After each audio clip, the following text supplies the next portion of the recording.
The ventilation shaft in Corridor 9 had been leaking cold air for 3 days. Nobody fixed it because nobody wanted to walk that far into the station's lower level. That was the job Dren Valos got handed on his 4th week aboard ARIS-7. He did not complain. Complaining was not something Dren did often. He picked up his toolkit, pulled on his standard-issue thermal layer, and walked the long way down. ARIS-7 was not a comfortable place to work. It was not designed to be. The station had been built in segments over 40 years by 6 different species, each adding their own section without much concern for how it connected to the others. The result was a structure that looked, from the outside, like something that had grown rather than been built. Corridors changed height without warning. Doorways were sized for Korathi frames in one section and Barath frames in the next. The lighting shifted from pale blue to amber to near dark, depending on which species had last adjusted the controls. Dren was human. He was also 5'10", moderately built, and in possession of a mid-level GIC research clearance that entitled him to fix broken ventilation shafts and count supply crates and attend meetings where no one asked his opinion. He had been assigned to ARIS-7 as an administrative attaché, which was the GIC's way of saying he was useful enough to send somewhere remote but not important enough to send anywhere interesting. He did not mind that either. The lower levels smelled of recycled atmosphere and metal. The lights down here were the old amber kind, and half of them flickered. Dren moved through the corridor with his scanner out, reading temperature differentials, tracking the source of the leak. The station above him was busy in a way it had not been the previous 3 weeks. Ships had been docking for 2 days straight.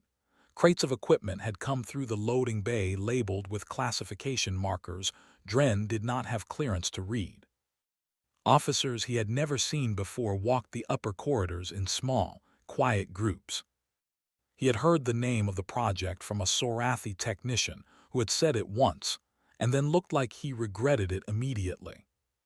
Project Rains. That was all anyone was calling it. Dren had not asked questions. Asking questions in a place like ARIS-7 tended to result in being asked questions back, and Dren had found that the best way to stay comfortable in a classified environment was to remain visibly uninterested in anything above his clearance level.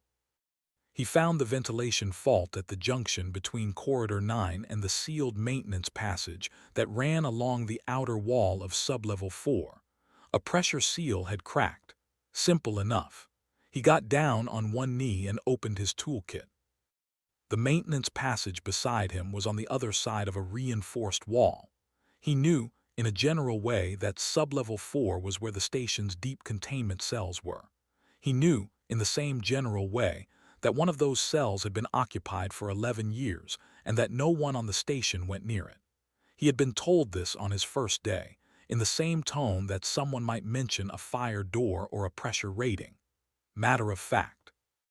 Unalarming in its delivery, alarming only if you thought about it long enough. Dren was thinking about the pressure seal. He worked quietly. The corridor was empty.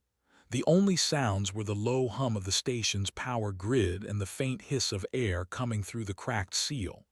He ran the diagnostic, confirmed the fault, applied the bonding compound, and held it in place while it set. 17 minutes the compound needed. He stayed where he was and waited. It was in that stillness that he noticed something he could not immediately explain. Not a sound, not a movement, more like a change in the quality of the air, the way a room feels different when someone else enters it, even before you see them. A weight that had not been there before, a sense of being considered.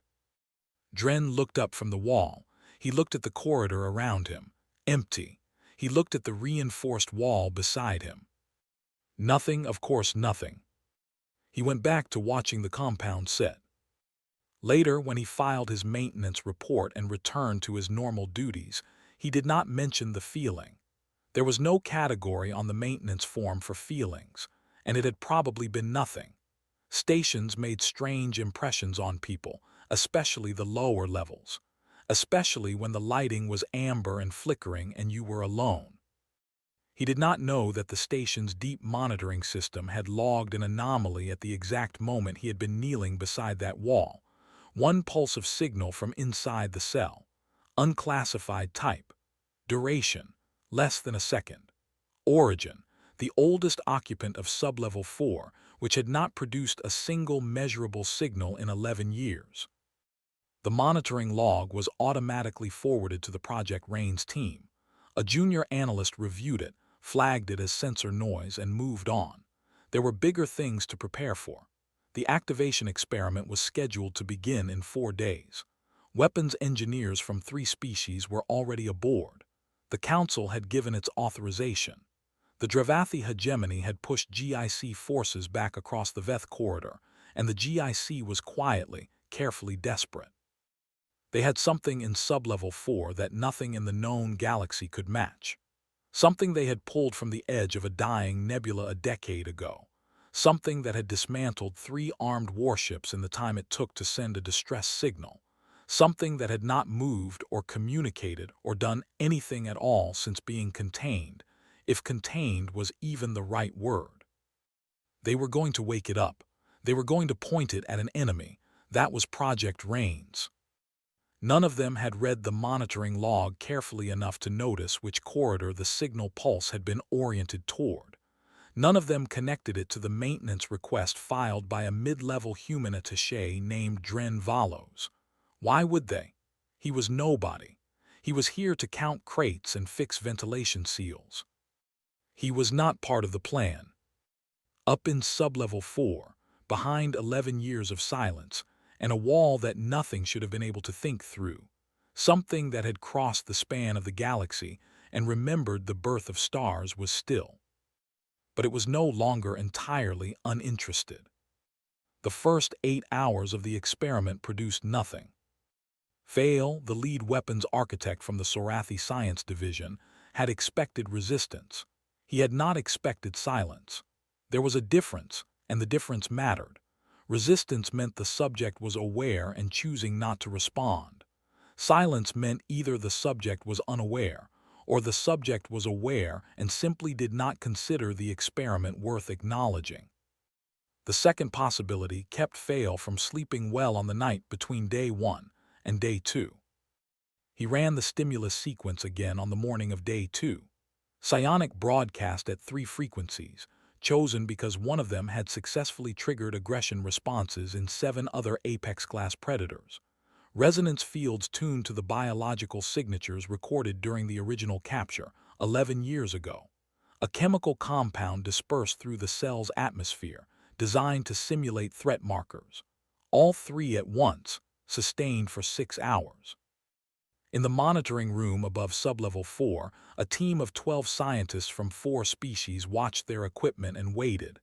The readings from inside the cell remained flat, temperature stable, atmospheric composition unchanged.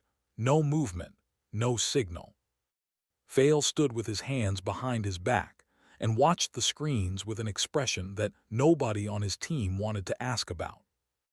At the start of the 8th hour, Dren Valos was in the station's secondary cargo bay on Level 2, running a count of medical supply crates that had come in on the last docking. It was tedious work. He did it carefully anyway, because inaccurate supply counts caused problems later, and Dren had a general preference for not causing problems later. He did not know the experiment was on its 2nd day. He had not been told because he did not need to know. He was lifting the lid on crate number 31 when the station's power grid hiccuped. Just once. A fraction of a second where every light on Level 2 dimmed and every screen flickered, and the low background hum of the station's systems dropped half a note in pitch before recovering. Dren looked up. Every piece of equipment in the cargo bay returned to normal within 2 seconds. He noted the time in his log as a possible power irregularity worth reporting and went back to crate 31. In Sublevel 4, the monitoring equipment had registered something different during that same fraction of a second. Not a power irregularity. A shift. Something in the cell had moved, not physically, but in the way that a pressure front moves before a storm arrives. a change in what the space inside the cell was doing. Then the containment layer, one alert triggered. Then layer 2. Then before Fail's team had finished reacting to layer 2, layer 3 went dark entirely. Not breached, not broken. Dark the way a screen goes dark when the connection is simply no longer there. The evacuation alarm sounded across every level of ARIS-7. In the upper corridors, it was organized chaos. Scientists grabbed their data drives. Officers directed species toward assigned escape pods. The Korathi delegation moved fastest, being a species that had an instinctive understanding of when a situation had passed the point of salvage. The Barath security team moved toward the threat rather than away from it, because that was what Barath did, and 3 of them made it as far as Sublevel 4's main entry corridor before they stopped moving forward. Not because anything touched them, because something ahead of them in the corridor registered in the part of their nervous system that existed below thought, below training, below everything, and that part said, no. They stopped. They did not advance. They did not retreat. They stood in the corridor and were, for the first time in their careers, simply unable to decide what their bodies were going to do next. The entity moved through the station. It did not move quickly.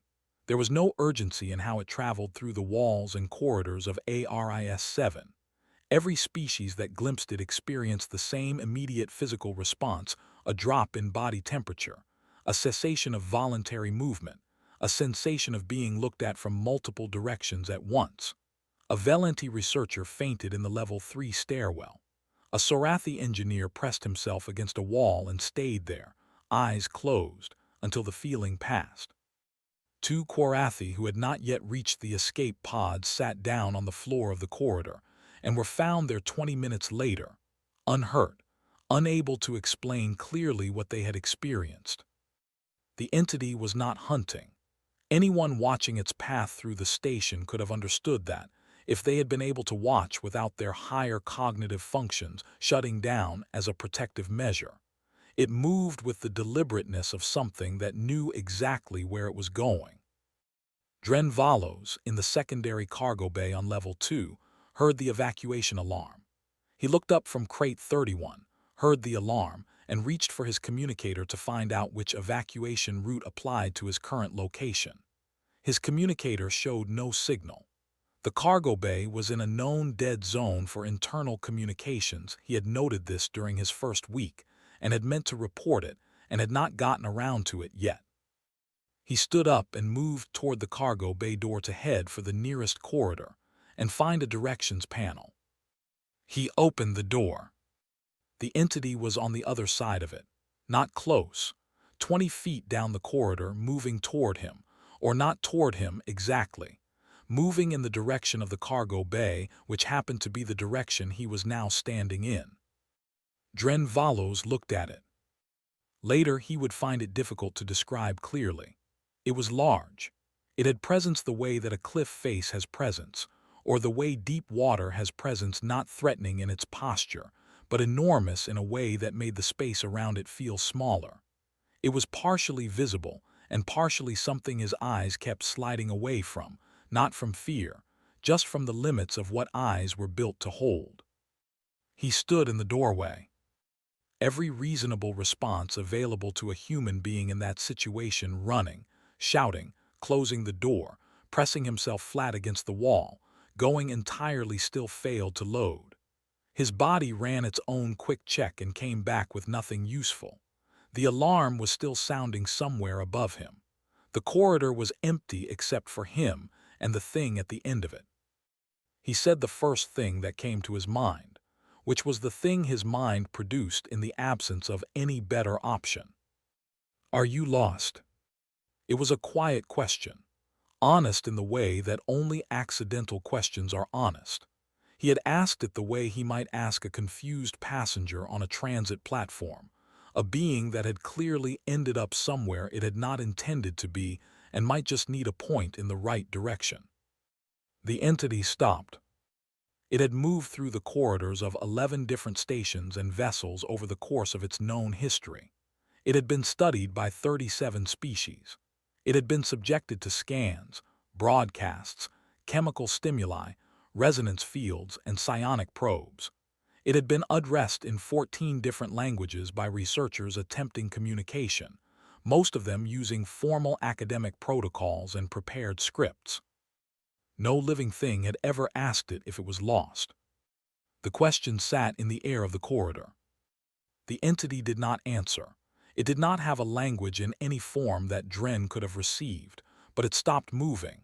And then, in the slow and deliberate way that it had done everything since waking, it lowered itself. Not to the ground, not entirely, but enough that its presence in the corridor shifted. The weight of it changed. The air changed. It was, as best as Dren could interpret it, sitting down. Near him, not close enough to touch, not far enough to be anywhere else. Dren looked at it for a long moment. Then he looked back at the cargo bay behind him. Then he looked at the thing in the corridor again. "Okay," he said, to no one in particular. He leaned against the doorframe and waited for someone to come and tell him what he was supposed to do next. Above him, on every level of the station, the evacuation was still in progress. In the monitoring room, Fail's team was watching the camera feeds with expressions that had no names in any of their languages. The experiment had succeeded, in the sense that the entity was awake. It had failed, in the sense that nothing else had gone remotely as planned.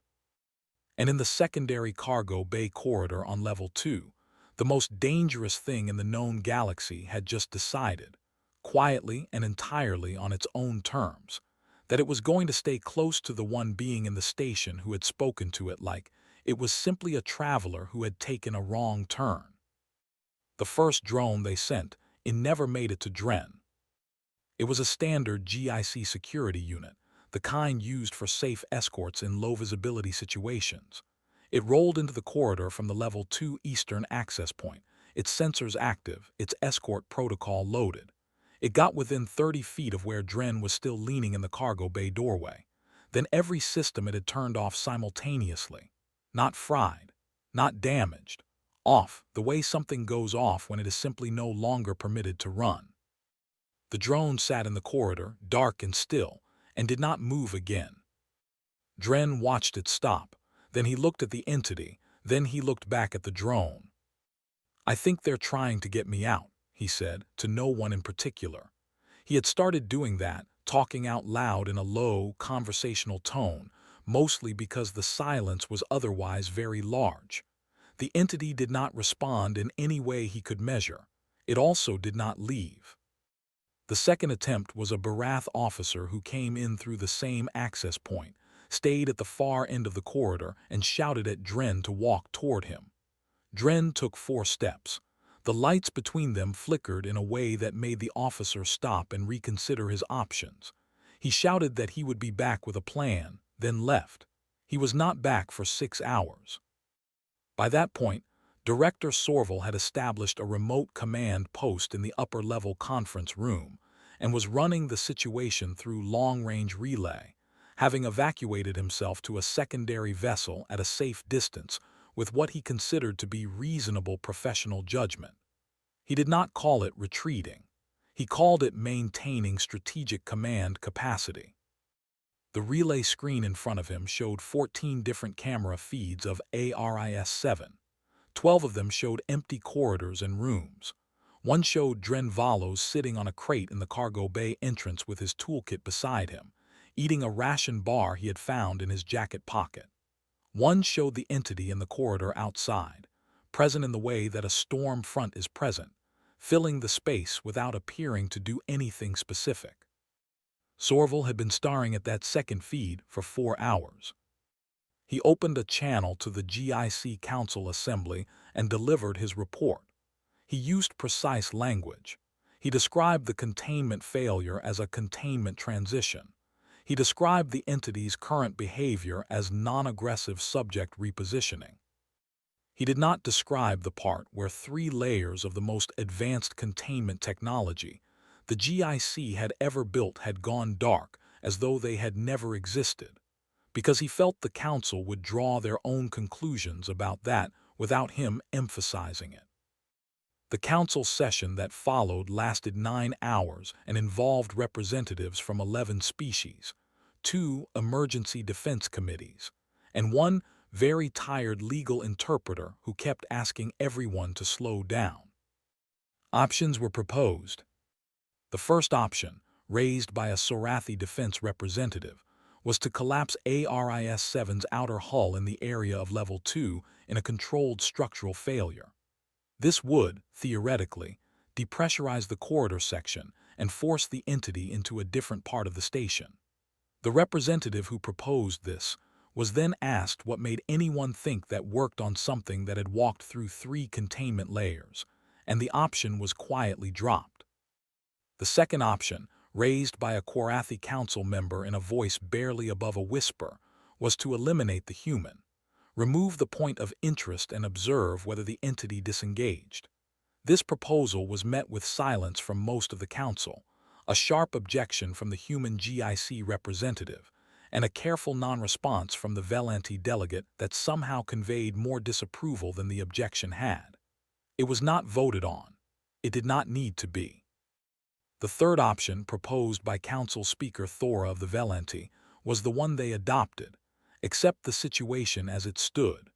Treat Dren Valos as an unplanned but functional point of contact. Communicate through him. Observe the entity's behavior. Do not attempt further activation protocols, containment measures, or any action that could be interpreted as hostile until the situation was better understood. Thora had a way of making reasonable decisions sound obvious in retrospect. Dren was reached by communicator 6 hours into his wait, once a team had restored signal to the Level 2 dead zone from outside the station. He was told, in careful terms, that he had become important. He was asked how he was doing. He said he was fine, but his back hurt from leaning against the doorframe, and if someone could bring him a proper chair, that would be appreciated. There was a pause on the other end of the communication. He was also told in very careful terms what ARIS-7's deepest containment cell had held for 11 years, what it had done to the warships during its capture, what it was as far as anyone could determine, which was not very far. He listened without interrupting. When the briefing finished, he asked 2 questions. The first was whether anyone had been hurt during the evacuation. He was told no, minor injuries only. He said good. The second question was whether the GIC had actually intended to use it as a weapon. There was another pause. He said he understood, in a tone that meant he understood and did not particularly approve, but was not going to spend a long time on it right now. He was transferred 3 days later to a GIC diplomatic transport vessel called the Enduring Accord. The transfer was done slowly and carefully, with long corridors kept clear, and no security presence anywhere the entity might interpret as a threat posture. Dren walked from the cargo bay to the docking port with his bag over one shoulder and his toolkit in his hand, and the entity moved with him. Not beside him, exactly. Around him, the way weather moves around a feature in the landscape, present on all sides without being attached to any of them. The crew of the Enduring Accord had been briefed. Briefed, in this case, meant they had been told what was happening and given the opportunity to request reassignment. 11 of the vessel's 42 crew members requested reassignment. The remaining 31 either stayed because they had nowhere better to go, or because they were curious, or because their contract terms were extremely specific about what constituted valid grounds for early departure. The ship's first officer, a Barath named Osek, met Dren at the docking port. She looked at Dren. She looked at the space around Dren. She did not look directly at what was in that space, because she had tried that in the camera feeds and had decided it was not for her. She said formally, "You are welcome aboard the Enduring Accord." Dren said, "Thank you. Is there a spare cabin? I'd like to get a few hours of sleep." There was. He was shown to it. The cabin was in the midsection of the vessel, which had been cleared of other personnel for a radius of 2 rooms in every direction. Dren put his bag down, sat on the bunk, and was asleep within 10 minutes. He had not slept properly in 3 days. He was tired in the way that people get tired when they have been in an unusual situation for a while, and their body has finally decided that the unusual situation is now just the situation and normal biological requirements still apply. In the corridor outside his cabin door, the entity was still. Osek stood at the end of that corridor for a long time, looking at it. She had served in 3 conflict zones. She had been in 2 vessel hull breaches. She had, on one occasion, talked a panicking crew member through a reactor seal repair while taking weapons fire. She was not easily impressed by difficult situations. She was standing at the end of that corridor for a long time. She filed her report to Director Sorvel, who was still on the secondary vessel at a safe distance. Her report said, "Subject is settled, human is resting, vessel is operational, no incidents." She did not include her personal assessment of the situation, because her personal assessment was that the GIC had spent 11 years trying to change something that had never been theirs to change, and now it was sitting in the corridor of her ship keeping watch over a man who ate ration bars and asked for chairs, and the universe had a very strange sense of what passed for balance. She went back to the bridge and got on with running her ship.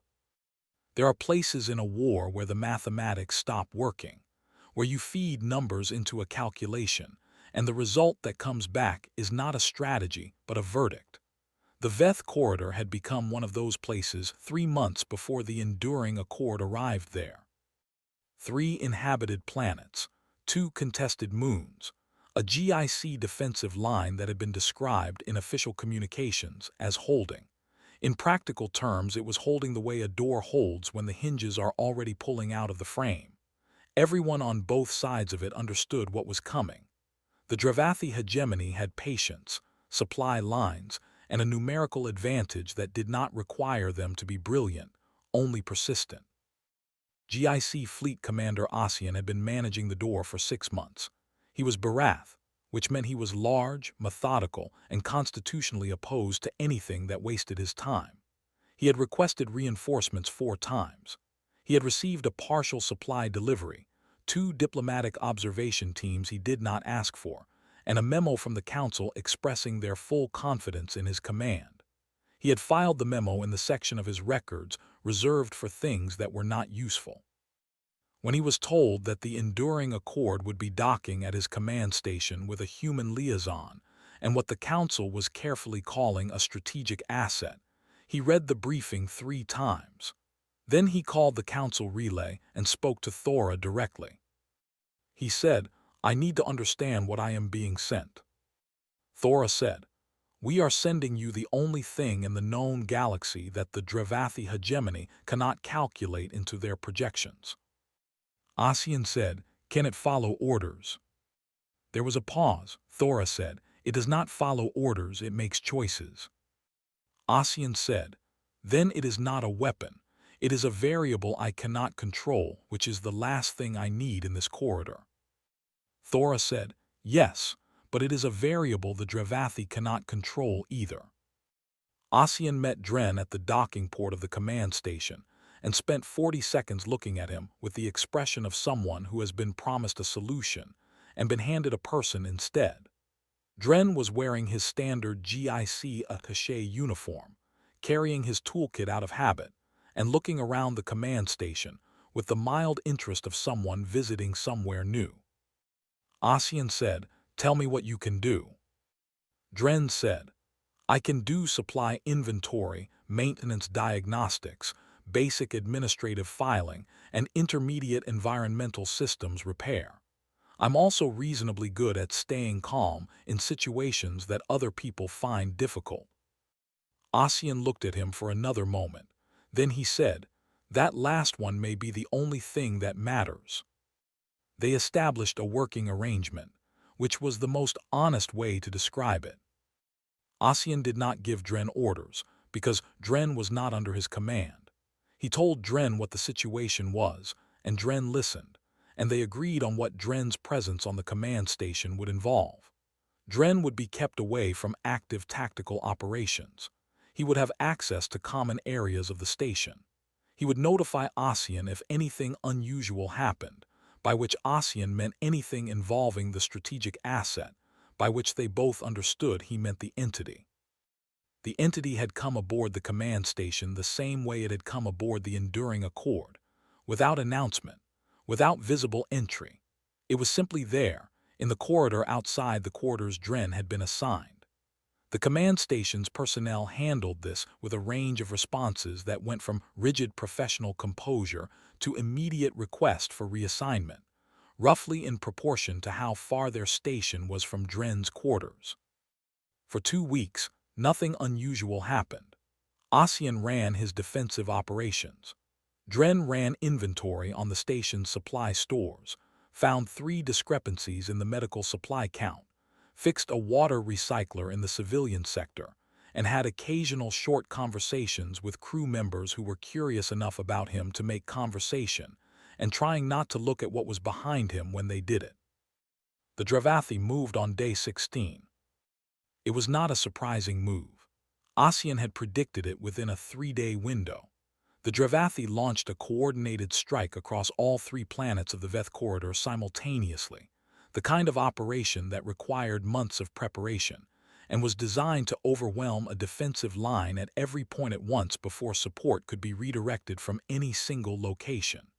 It was, by the tactical assessment of every officer on the command station, the move that ended the corridor. The first wave hit GIC defensive positions on all 3 planets within minutes of each other. The second wave was already forming at the edge of sensor range, reserve assault ships holding position and waiting for the defensive response to spread thin. Ossian was on the command deck, managing 3 simultaneous engagements with the focused efficiency of someone who has run out of options, but has not run out of professionalism. He was doing everything that could be done. It was not enough, and he knew it. Dren was not on the command deck. He was in the station's secondary observation room, 2 levels below, where he had gone because he had been told to stay out of active tactical areas, and the observation room had a clear view of the star field, and he found it easier to think with space visible around him. He was looking at the distant flicker of weapons fire near the first planet when the door sealed itself behind him, quietly, without any manual command. He turned around. The door was sealed. He tried the control panel. It did not respond. He looked at the room around him and understood that the sealing was not a malfunction. He said, "I'm not in danger in here." Nothing changed. The door stayed sealed.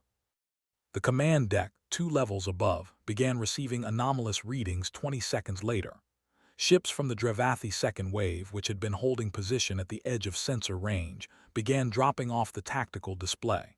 Not destroyed, not retreating, just gone as if they had been removed from the board by someone who could reach through sensor space and simply take them. The first wave assault ships, already engaged on the 3 planets, began experiencing total system failures. Drive systems, weapons systems, communications all going dark, ship by ship, in a pattern that moved through the Dravathi formation like a current moves through water. The Dravathi did not take heavy casualties.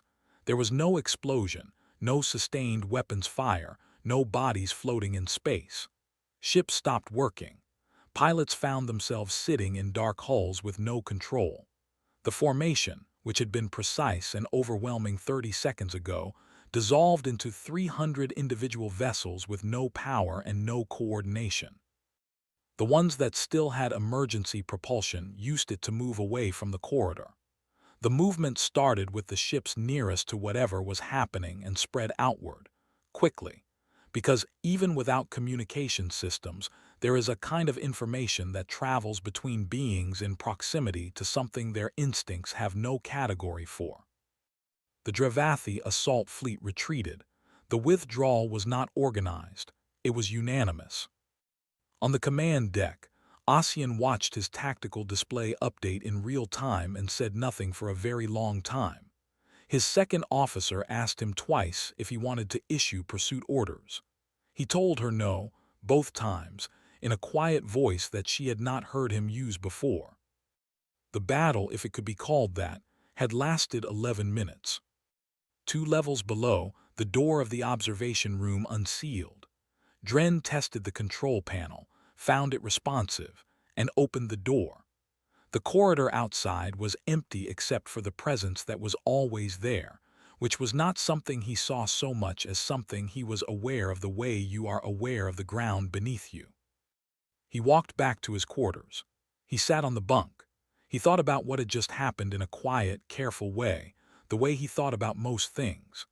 Then he thought about the 11 years the entity had spent in a cell in Sublevel 4, and what it must have been like to be that old and that capable and that still, for that long, while smaller things probed at you with their instruments and their signals and their chemical stimulants.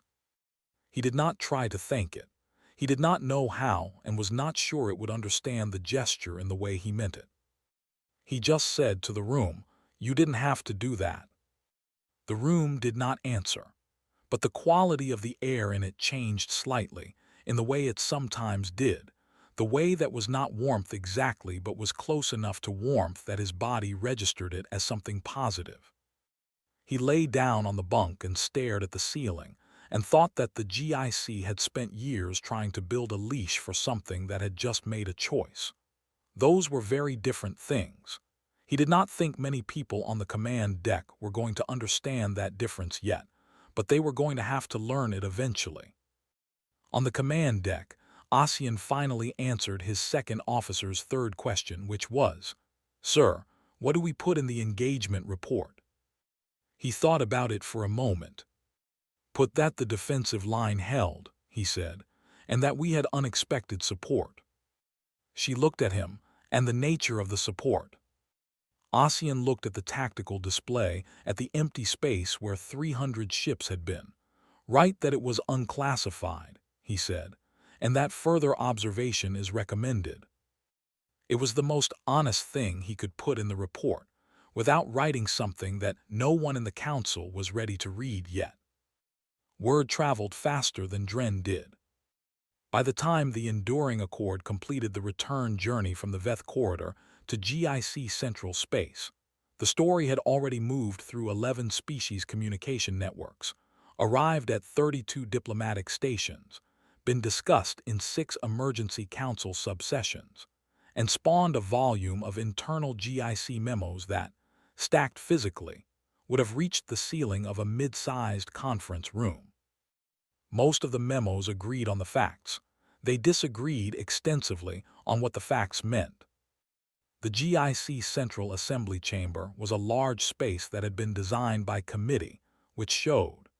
It had tiered seating for 42 species delegations, arranged in concentric rings around a central floor where speakers addressed the body. The acoustics were adjusted automatically for each species' hearing range. The lighting shifted to accommodate 7 different visual spectrums. It smelled, faintly and unavoidably, of the collective atmospheric preferences of 4 dozen species, which was a combination that no individual species found entirely pleasant, and all of them had learned to tolerate. Dren sat in the center floor in a chair that had been brought in specifically for him, because the floor seating was designed for Velenti physiology. He had a glass of water.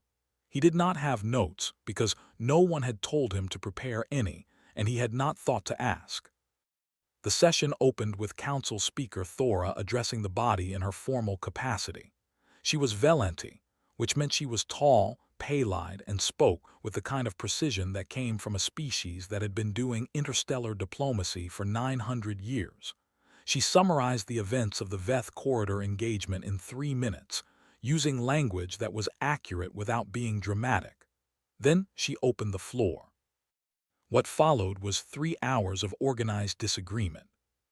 The Sorathi delegation wanted Dren placed under formal GIC military command structure, attached to a rapid response unit, and deployed as an asset in the 3 other conflict zones where GIC forces were currently engaged.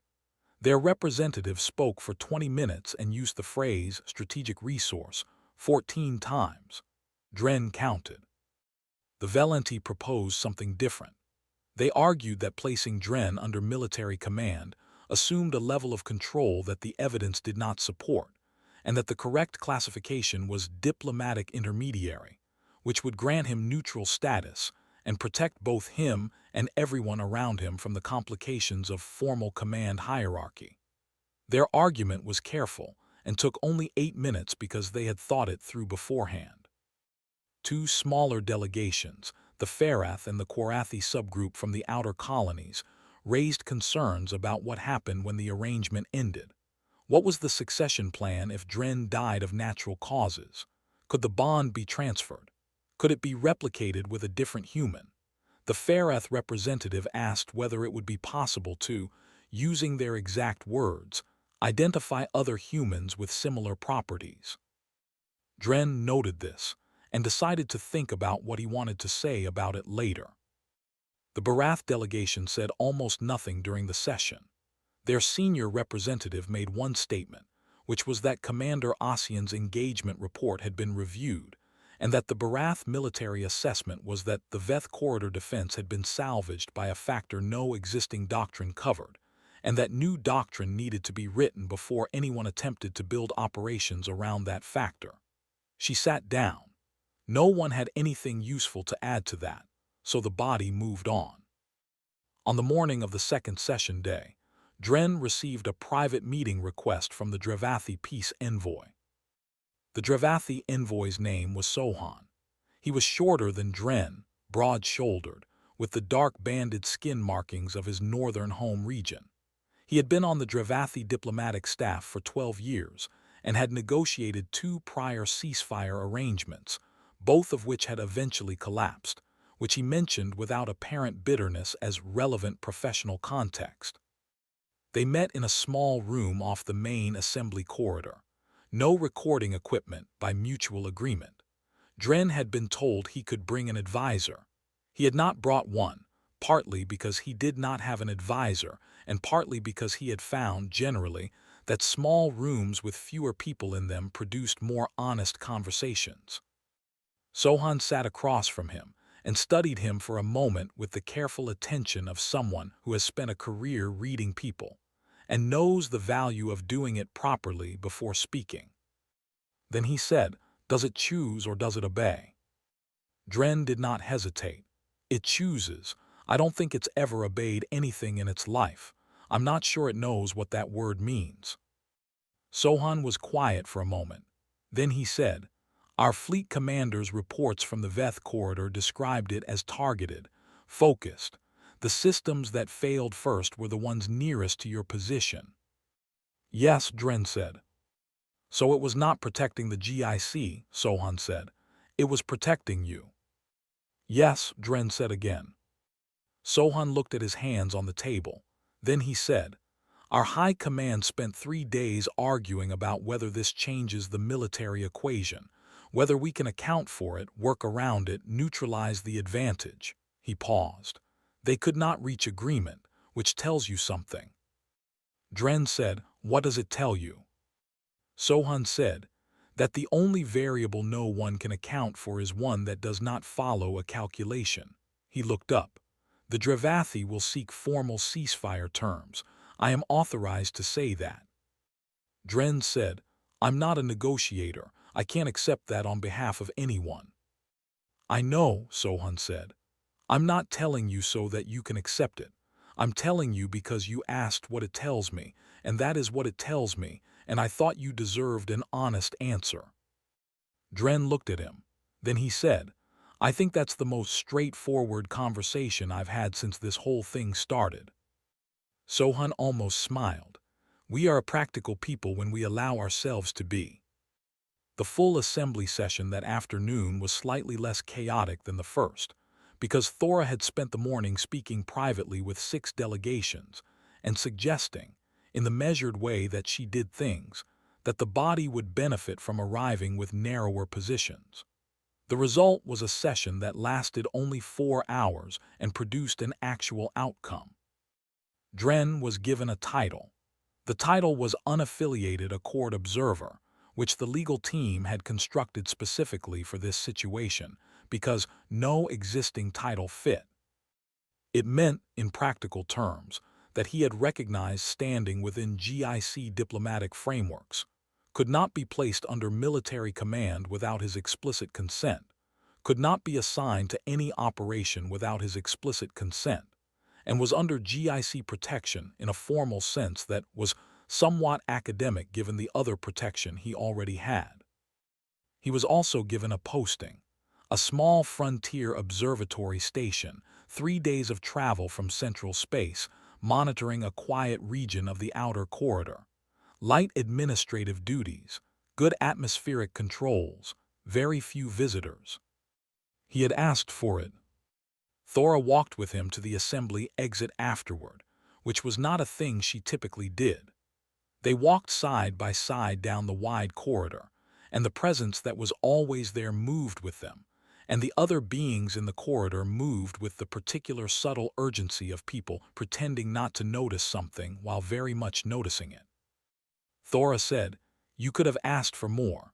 Most people in your position would have asked for considerably more." Dren said, "More what?" She considered the question. Authority, resources, a formal role with actual power attached to it. Dren said, "I'm a logistics researcher from a mid-level posting. I fixed ventilation seals. I'm pretty sure the job I'm good at isn't the one all these people are trying to give me." Thora was quiet for a few steps. Then she said, "What is the job you're good at?" He thought about it. "Being around things that other people find difficult," he said, "and not making it worse." She stopped walking. He stopped beside her. She looked at him with the Valenti expression that functioned as a long, evaluative silence given visible form. "That," she said, "is more useful than most of what this assembly produces in a standard session."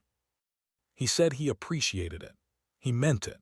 He picked up his bag from the security checkpoint at the exit, signed 3 forms he did not fully read, and walked out of the GIC Central Assembly building into the transit corridor beyond.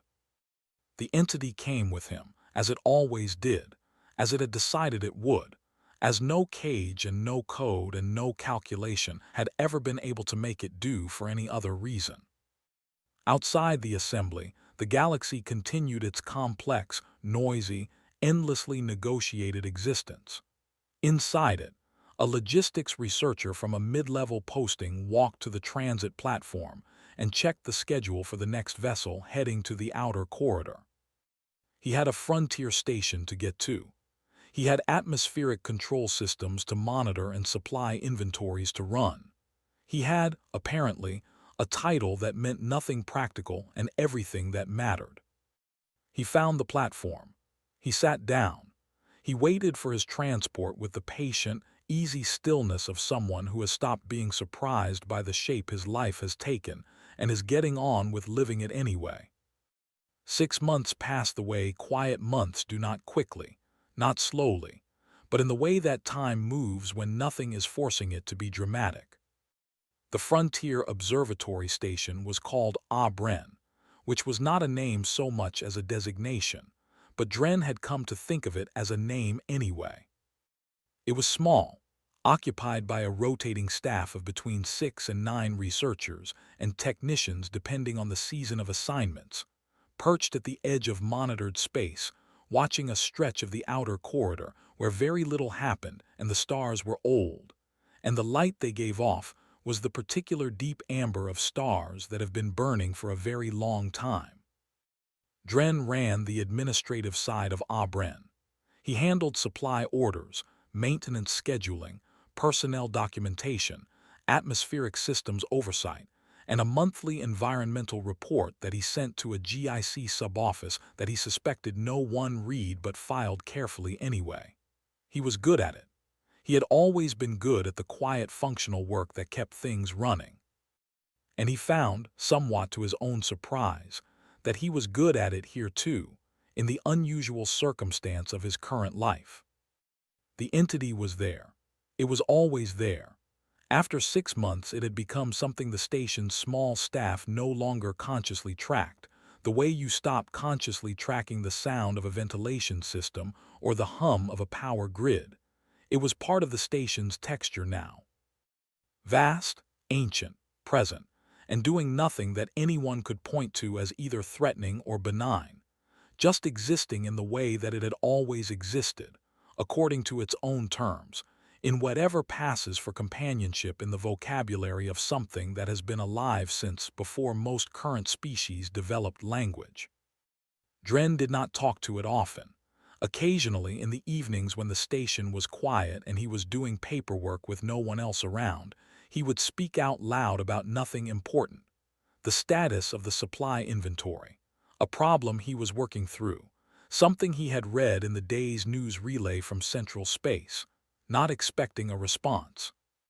Just finding it easier to think through things aloud when someone was in the room, even if that someone had a fundamentally different relationship with the concept of rooms than he did.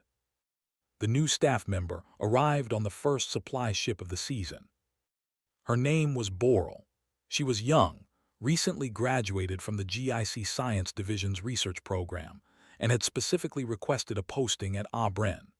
This was unusual because most researchers requested somewhere with more resources and more events to study, and Abren had neither.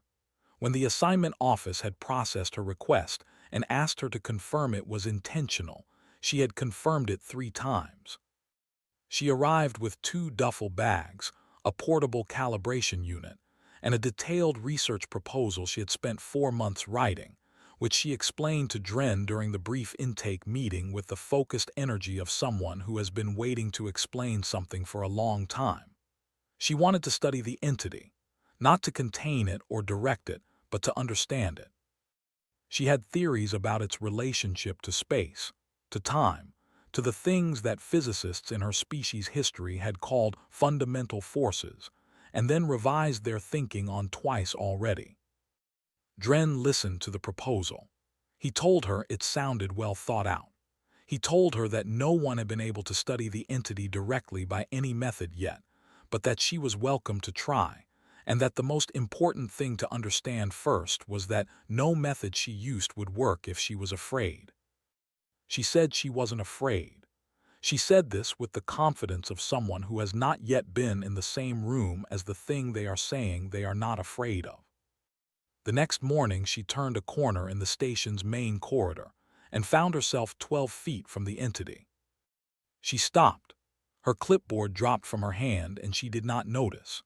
Everything her research proposal had said about approaching the subject with calm, scientific detachment was still in her memory, but it had become temporarily inaccessible because the part of her that was older than science and older than detachment had taken over and was explaining to the rest of her, in very clear terms, that this was something for which no preparation was adequate. She said, "I'm sorry." The apology came out before she had decided to make one. She was not sure what she was apologizing for. The entity tilted. It was a movement that had no exact physical description but read, to the part of Boral that processed things below thought, as something close to curiosity. Like something very large and very old had encountered an unexpected thing and found it interesting.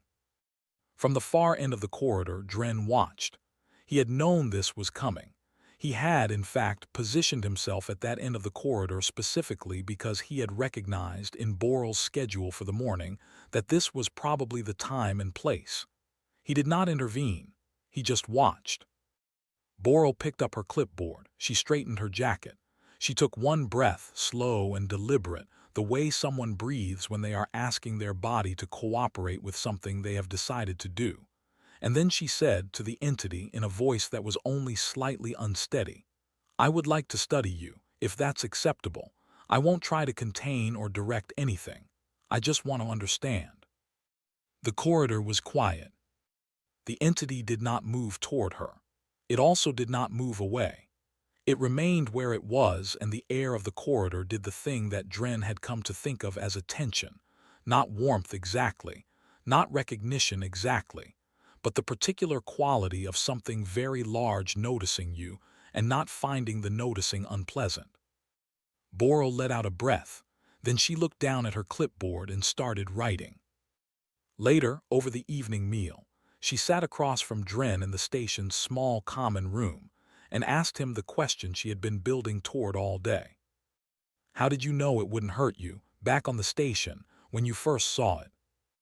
Dren thought about it with the same quiet carefulness he applied to most things. I didn't, he said.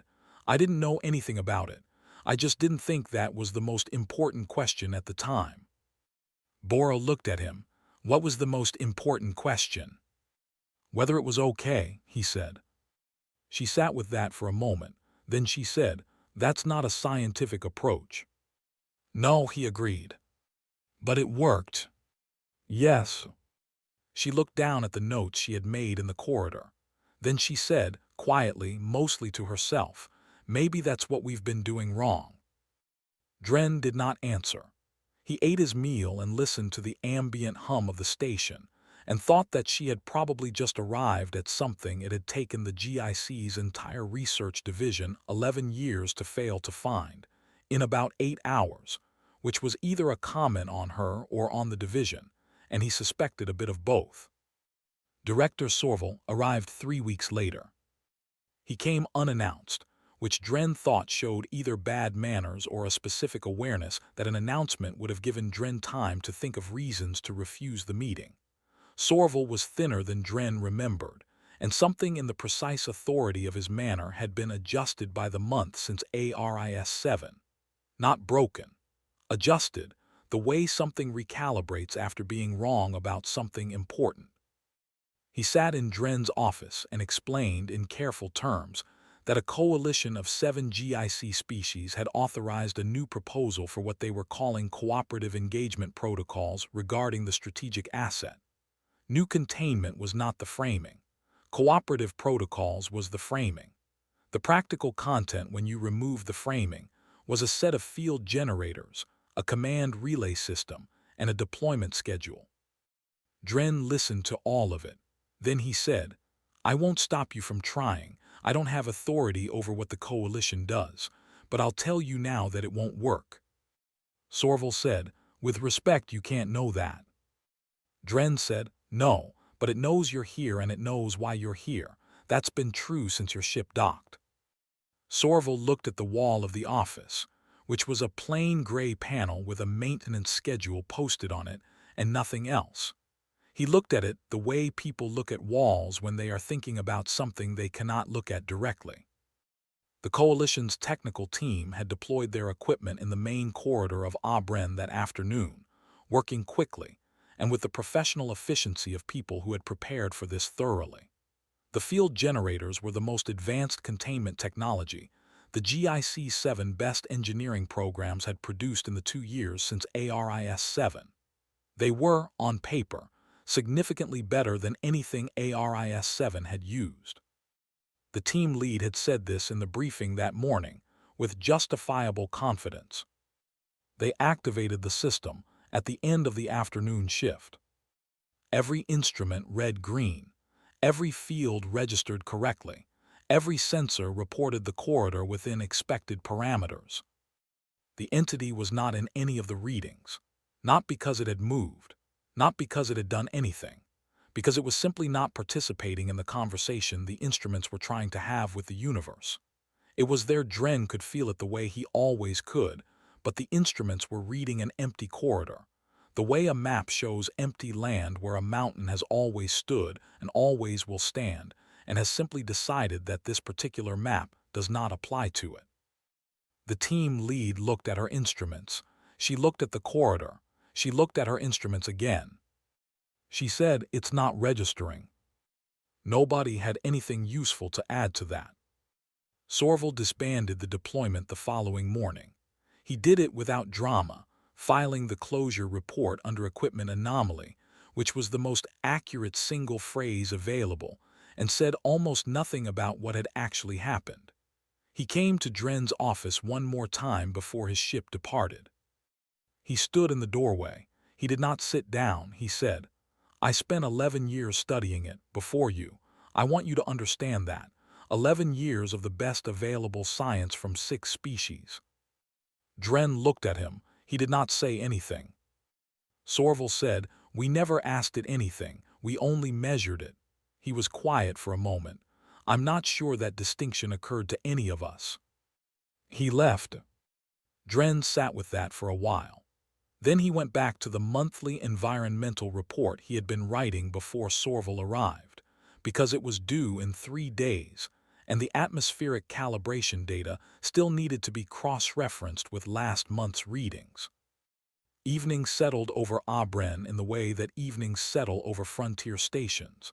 Not with darkness, space had its own permanent quality of dark, but with the change in the station's interior lighting and the sound of the shift chain, and the smell of whatever was being prepared in the common room. Dren finished the report. He submitted it to the GIC sub-office that probably did not read it. He leaned back in his chair and looked at the maintenance schedule on the wall and thought about nothing specific. The entity was nearby. He could not have said exactly where. That had stopped mattering to him around month 2. It was nearby the way that certainty is nearby when you are not thinking about it, present, reliable, not requiring constant acknowledgement to remain true. He thought about what Sorval had said. 11 years of measuring. Nothing asked. He thought about a ventilation shaft in a station's lower level, and 17 minutes waiting for bonding compound to set, and a question that had not been a plan or a strategy or a scientific approach. Just a quiet thing, said to the dark of a corridor, by a man who had simply run out of other things to say. Are you lost? He still did not know fully what had happened in that corridor. He had thought about it many times. He had no theory that satisfied him. What he had instead was a working understanding that the thing he was looking at when he thought about it was not something that fit into the frameworks he had been given. Not a weapon, not a subject, not a tool or a resource or a variable. Something that chose. That was the only way he had ever been able to put it. The galaxy had spent 11 years trying to account for it, to aim it, to use it, to hold it. It had remained, through all of that, entirely beyond all of those attempts, not because it was too powerful to be contained, though it was, but because no cage in the known galaxy had ever been built for the right thing. You could not cage a choice. You could not measure it, aim it, deploy it, or cancel it. It happened or it did not, and the only thing that had ever affected which of those it was across 37 species, across 11 years, across a career's worth of the best science the GIC's members could produce, was a human being in a dead zone corridor who had not run, and who had asked, with genuine and uncomplicated interest, whether something vast and ancient and alone was doing all right. Outside Abren, the old stars burned their amber light across the quiet stretch of the outer corridor. Inside, the station hummed and the paperwork got done, and the atmospheric systems ran within normal parameters. Dren switched off his desk light. He went to the common room. He made himself a cup of something hot and sat in one of the worn chairs by the observation port and looked at the stars. The entity was there, the way it was always there, the way it had decided to be there, for reasons that belonged entirely to itself. It did not need guarding. It did not need company. It did not need anything from the small, unremarkable, unheroic human sitting in the worn chair with his hot drink. It stayed anyway. That had always been the part they could not account for, and Dren had long since stopped trying to account for it. He just drank his drink and watched the old stars, and let the thing that had chosen to be here be here. Some things in the universe do not need an explanation. They just need to be left alone to be what they are. He finished his drink, he rinsed the cup, he went to bed. The station continued its quiet work at the edge of the outer corridor, watched by something that had crossed the span of the galaxy, and remembered when the stars it was looking at were young, and had decided, for reasons it kept entirely to itself, that this was where it wanted to be. Not because it had been put here, not because it had been aimed here, not because any force in the known universe had compelled it. Because it had chosen. And that, in the end, was the whole of the story.